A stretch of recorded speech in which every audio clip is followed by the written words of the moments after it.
धर्मेंद्र के जाने के बाद आखिर ऐसा कौन सा सच सामने आया कि देओल परिवार के अंदर हंगामा मच गया और वही हेमा मालिनी जो हमेशा खुद को बेहद मजबूत दिखाती रही, आंखों में आंसू लेकर वहां से लौट गई।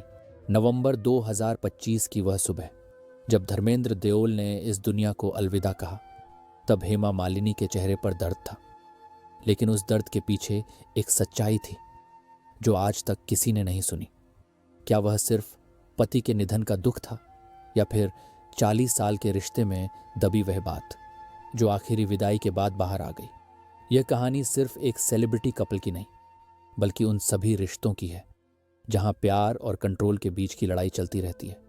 इस वीडियो को आखिर तक जरूर देखें, क्योंकि अगर आप बीच में छोड़ देंगे तो वह सच्चाई मिस हो जाएगी जो आपको जाननी चाहिए। नवंबर 2025 की शुरुआत में धर्मेंद्र की तबीयत अचानक बिगड़ गई। वे मुंबई के ब्रीच कैंडी अस्पताल में भर्ती हुए। परिवार के लोगों के चेहरे पर चिंता थी, लेकिन उस चिंता के पीछे एक और सच्चाई छिपी हुई थी। अस्पताल के बाहर जो तस्वीरें आईं, उनमें दो अलग अलग ग्रुप दिख रहे थे। एक तरफ धर्मेंद्र की पहली पत्नी प्रकाश कौर और उनके बेटे सनी देओल, बॉबी देओल थे। दूसरी तरफ हेमा मालिनी और उनकी बेटियां ईशा और अहाना देओल। दोनों पक्ष एक ही इमारत में थे, लेकिन उनके बीच की दूरी साफ दिख रही थी। धर्मेंद्र की हालत दिन ब दिन गंभीर होती गई। डॉक्टरों ने हर संभव कोशिश की, लेकिन 24 नवंबर सोमवार की सुबह उनका निधन हो गया। वे 89 साल के थे। यह खबर पूरे देश में आग की तरह फैल गई। फिल्म इंडस्ट्री के लोग, राजनेता, फैंस, हर कोई सदमे में था।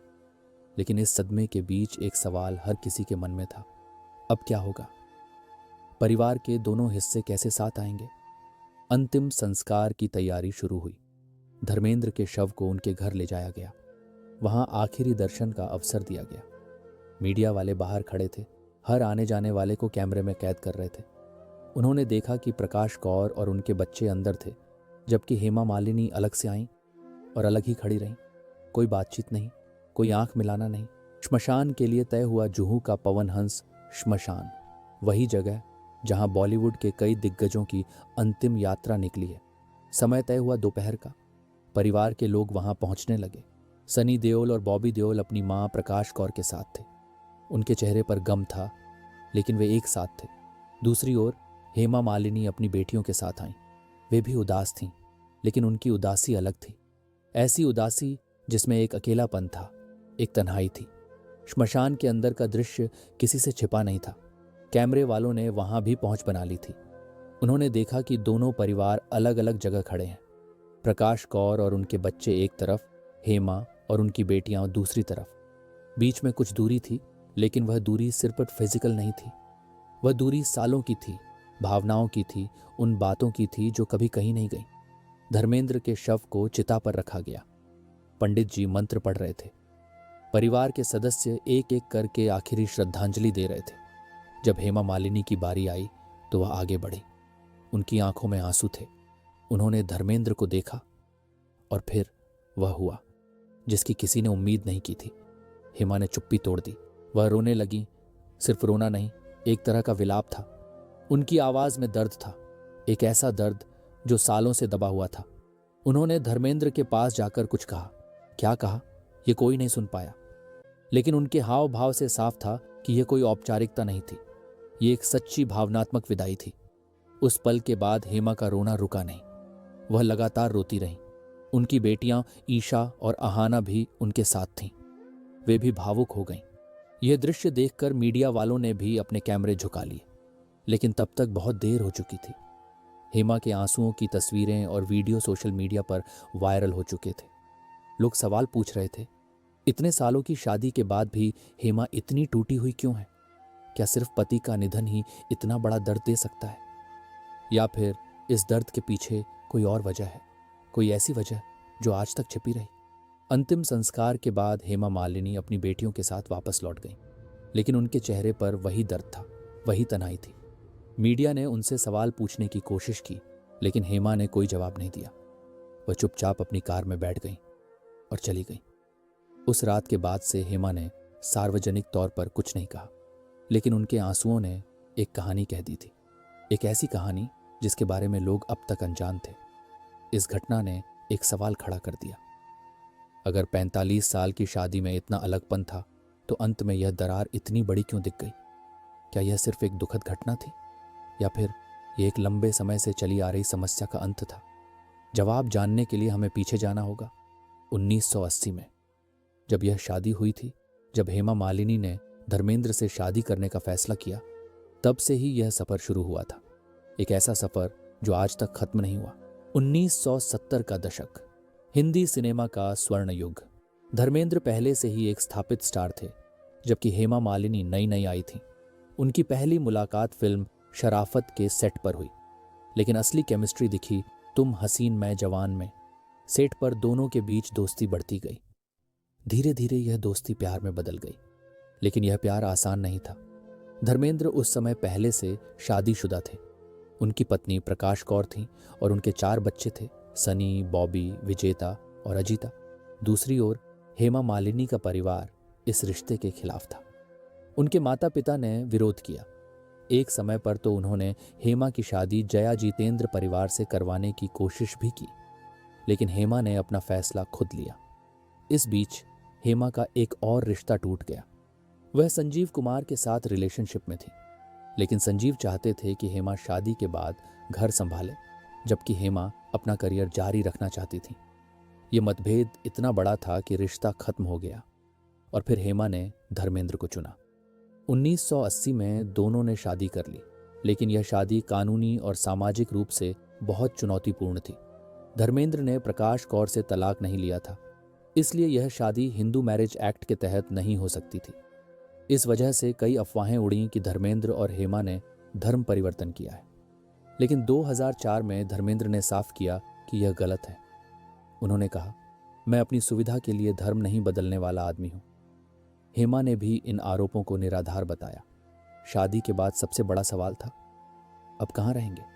धर्मेंद्र की पहली पत्नी और बच्चे थे।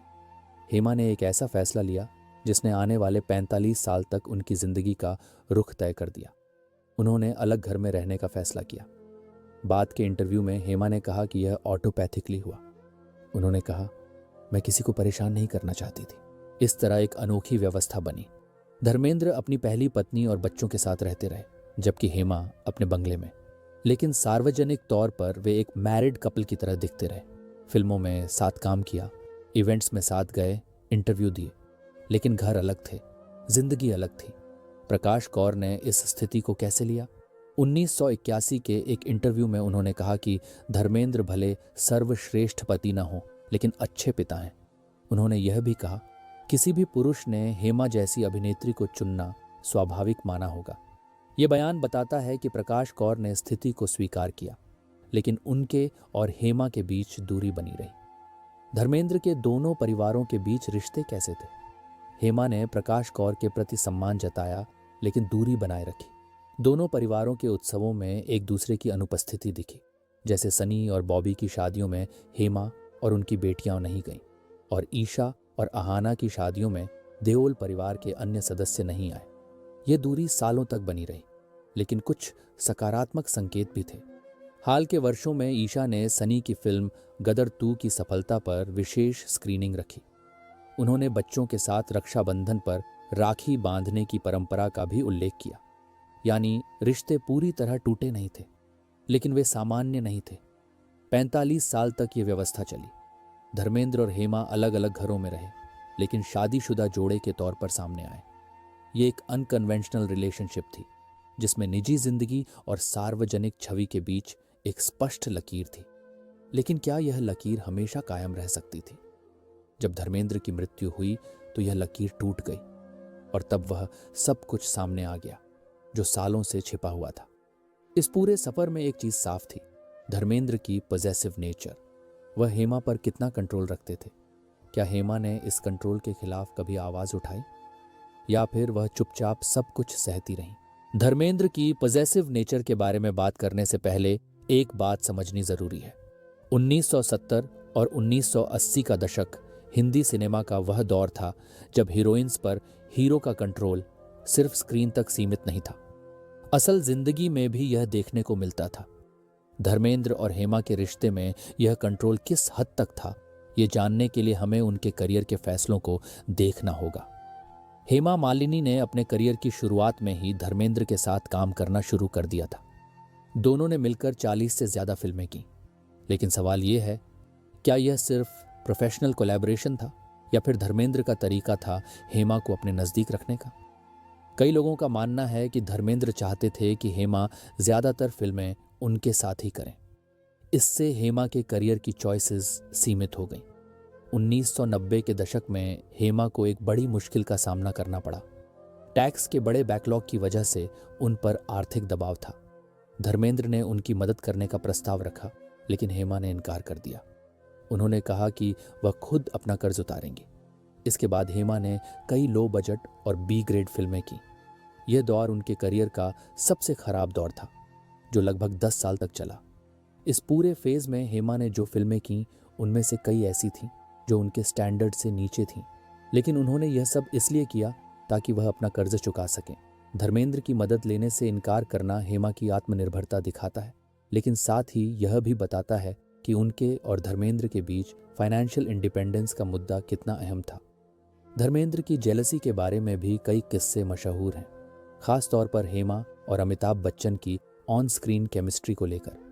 2003 की फिल्म बागबान में हेमा और अमिताभ ने साथ काम किया। इससे पहले हेमा को इस भूमिका को लेने में हिचकिचाहट थी। बाद में उन्होंने बताया कि उनकी मां ने समझाया और तब जाकर उन्होंने यह रोल स्वीकार किया। लेकिन क्या धर्मेंद्र को हेमा और अमिताभ के साथ काम करने से ईर्ष्या थी?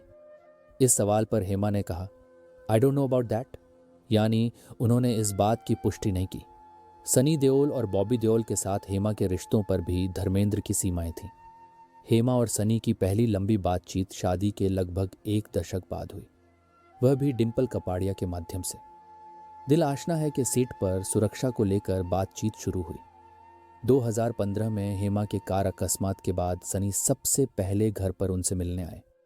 हेमा ने बताया कि जरूरत पड़ने पर सनी और धर्मजी दोनों मौजूद रहते हैं, लेकिन सार्वजनिक तौर पर दोनों परिवारों के बीच दूरी बनी रही। हेमा के राजनीतिक करियर को लेकर भी धर्मेंद्र का रुख साफ था। हेमा ने बताया कि जब उन्होंने चुनाव लड़ने का फैसला किया तो धर्मेंद्र ने मंजूरी नहीं दी। उन्होंने कहा, Dharamji didn't want me to contest, it's a very difficult task. यह बात धर्मेंद्र के प्रोटेक्टिव और ट्रेडिशनल दृष्टिकोण को दिखाती है। वह चाहते थे कि हेमा राजनीति जैसे मुश्किल क्षेत्र में न जाए, लेकिन हेमा ने अपना फैसला किया और 1999 से 2009 तक राज्यसभा सदस्य रहीं। क्या हेमा के राजनीतिक करियर का संबंध उनके पर्सनल लाइफ से था? क्या यह एक तरह का एस्केप मैकेनिज्म था? कुछ लोग मानते हैं कि हेमा ने राजनीति में अपनी एक अलग पहचान बनाने की कोशिश की। वह धर्मेंद्र के शैडो से बाहर निकलना चाहती थी, लेकिन यह सिर्फ अटकलें हैं। हेमा ने कभी साफ तौर पर ऐसा नहीं कहा। 1990 और 2000 के दशक के इंटरव्यू में हेमा के फ्रस्ट्रेशन के हिंट्स मिलते हैं। उन्होंने कहा, nobody wants to be like that, it just happens. ये बात उनके करियर के वर्स्ट फेज और पर्सनल स्ट्रगल्स को रिफ्लेक्ट करती है। लेकिन हेमा ने कभी खुलकर धर्मेंद्र की आलोचना नहीं की। उन्होंने हमेशा उनका सम्मान किया। इससे एक बात साफ होती है, धर्मेंद्र की पॉजेसिव नेचर ने हेमा के करियर और पर्सनल लाइफ को प्रभावित किया, लेकिन हेमा ने हमेशा अपनी आत्मनिर्भरता बनाए रखी। उन्होंने धर्मेंद्र की मदद लेने से इनकार किया और अपने दम पर संघर्ष किया। यह संघर्ष ही था जो अंतिम संस्कार की रात बाहर आया। जब हेमा रोती हुई लौट गईं, तो उनके आंसुओं में सालों का दर्द था, एक ऐसा दर्द जो शायद धर्मेंद्र की पॉजेसिव नेचर की वजह से और गहरा हो गया था। अब सवाल यह है, जब धर्मेंद्र की मृत्यु हुई तो परिवार के दोनों हिस्सों ने कैसे प्रतिक्रिया दी? क्या उन्होंने एक साथ शोक मनाया या फिर अलग अलग? धर्मेंद्र का अंतिम संस्कार 25 नवंबर 2025 को हुआ, लेकिन उसके बाद जो हुआ वह और भी ज्यादा चर्चा का विषय बन गया। 27 नवंबर गुरुवार को मुंबई के ताज लैंड्स एंड में एक प्रार्थना सभा आयोजित की गई। इस सभा की मेजबानी सनी देओल और बॉबी देओल ने की। उनके साथ उनकी मां प्रकाश कौर भी थीं। फिल्म इंडस्ट्री के कई बड़े नाम इस सभा में शामिल हुए। सोनू निगम ने धर्मेंद्र के प्रतिष्ठित गीत गाकर श्रद्धांजलि दी। लेकिन इस सभा में एक चीज गायब थी, हेमा मालिनी, ईशा देओल और अहाना देओल वहां नहीं थे। उनकी अनुपस्थिति सबकी नजरों में थी। मीडिया ने इस पर सवाल उठाए। लोगों ने सोशल मीडिया पर चर्चा शुरू कर दी। क्या यह सिर्फ एक संयोग था? या फिर यह दिखा रहा था कि परिवार के दो हिस्से अलग अलग रास्ते पर चल रहे हैं? उसी दिन मुंबई में ही हेमा मालिनी ने अपने निवास पर एक अलग स्मरण सभा आयोजित की। इसमें भजन पूजन और गीता पाठ हुआ। महिमा चौधरी, सुनीता आहूजा और यशवर्धन आहूजा जैसे लोग वहां पहुंचे। एक पंडित उनके घर आते हुए देखा गया। ये एक निजी आयोजन था, लेकिन मीडिया ने इसकी भी खबरें दी। इस तरह दो अलग अलग आयोजन हुए। एक तरफ सनी और बॉबी की मेजबानी वाली सभा, दूसरी तरफ हेमा की निजी सभा। यह पहली बार था जब परिवार का विभाजन इतने सार्वजनिक तरीके से सामने आया। लोगों के मन में सवाल उठने लगे, क्या यह इमोशनल ब्रेक था या फिर यह पहले से बना हुआ रिफ्ट था जो अब खुलकर सामने आ गया? 11 दिसंबर को नई दिल्ली के डॉ अंबेडकर इंटरनेशनल सेंटर में हेमा मालिनी ने दूसरी प्रार्थना सभा आयोजित की। इस सभा में ईशा और आहाना देओल भी थीं। केंद्रीय गृह मंत्री अमित शाह, वित्त मंत्री निर्मला सीतारमण और कई अन्य राजनीतिक नेता वहां पहुंचे। हेमा ने भावुक संबोधन दिया। 2 मिनट का मौन रखा गया। आहाना के पति वैभव वोहरा और ईशा के पूर्व पति भरत ताकतानी भी मौजूद थे। यह सभा हेमा के लिए एक तरह से पर्सनल ट्रिब्यूट थी। उन्होंने धर्मेंद्र को याद किया, उनके साथ बिताए पलों को याद किया। लेकिन इस सभा में भी देओल परिवार के अन्य सदस्य नहीं थे। सनी, बॉबी, प्रकाश कौर, कोई भी नहीं। ये और साबित कर रहा था कि परिवार के दोनों हिस्से अलग अलग तरीके से शोक मना रहे हैं। मीडिया कवरेज ने इस विभाजन को और बढ़ा चढ़ाकर पेश किया। कई रिपोर्टों में लिखा गया कि हेमा की अनुपस्थिति ने रेज्ड आईब्राउज किया। सोशल मीडिया पर लोगों ने अटकलें लगाईं कि क्या परिवार अलग अलग अनुष्ठान कर रहा है। कुछ लोगों ने इसे रिफ्ट बताया तो कुछ ने इसे नेचुरल कहा। परिवार के सदस्यों ने क्या कहा? हेमा मालिनी ने धर्मेंद्र के निधन के बाद पहली बार सोशल मीडिया पर एक विस्तृत श्रद्धांजलि लिखी। उन्होंने कहा कि धर्मेंद्र उनके जीवन का सब कुछ थे। उन्होंने अपने दर्द को अवर्णनीय बताया। ईशा देओल ने भी 8 दिसंबर को अपने पिता के 90वें जन्मदिन की तिथि पर एक भावनात्मक पोस्ट लिखी। उन्होंने कहा कि वह धर्मेंद्र को दिल के भीतर संजो कर रखेंगी। सनी और बॉबी देओल मुंबई सभा में विजिबली भावुक दिखे। परिवार के अन्य सदस्य करण देओल, राजवीर देओल, अभय देओल भी वहां थे। लेकिन हेमा और उनकी बेटियों की अनुपस्थिति ने एक स्पष्ट संदेश दे दिया था। क्या यह विभाजन नया था? नहीं, यह तो सालों से चला आ रहा था। लेकिन धर्मेंद्र की मृत्यु ने इसे सार्वजनिक बना दिया। जब तक धर्मेंद्र जीवित थे तब तक दोनों परिवारों के बीच एक फॉर्मल डिस्टेंस बनी रही। लेकिन उनके जाने के बाद यह डिस्टेंस और बढ़ गई। शायद इसलिए क्योंकि अब कोई ऐसा व्यक्ति नहीं था जो दोनों को जोड़ सके। हेमा मालिनी के आंसुओं के पीछे का सच क्या है? क्या यह सिर्फ एक पति के निधन का दर्द है या फिर कुछ और? इस सवाल का जवाब जानने के लिए हमें हेमा के उन इंटरव्यू को याद करना होगा जो उन्होंने पिछले कुछ सालों में दिए हैं। उनमें से एक इंटरव्यू में हेमा ने कहा था, मुझे प्रॉपर्टी या मनी नहीं चाहिए, बस लव।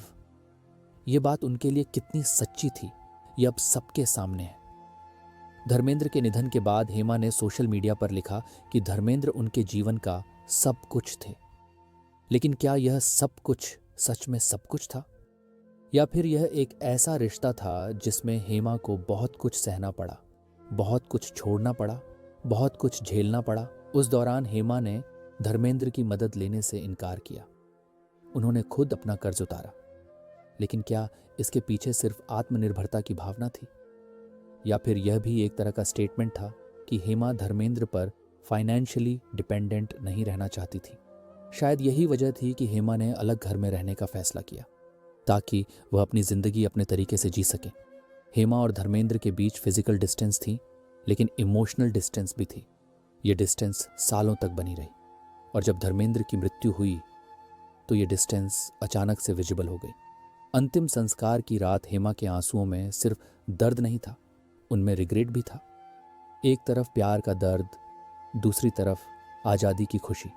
एक तरफ अलविदा का गम, दूसरी तरफ नई शुरुआत की उम्मीद। उन्होंने अलग घर में रहने का फैसला किया।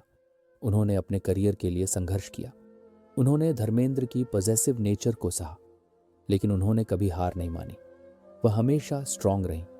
धर्मेंद्र के निधन के बाद हेमा के आंसुओं ने एक बात साबित कर दी, लव और कंट्रोल के बीच की लकीर बहुत पतली होती है और जब यह लकीर टूटती है तो उसके पीछे का सच सामने आ जाता है।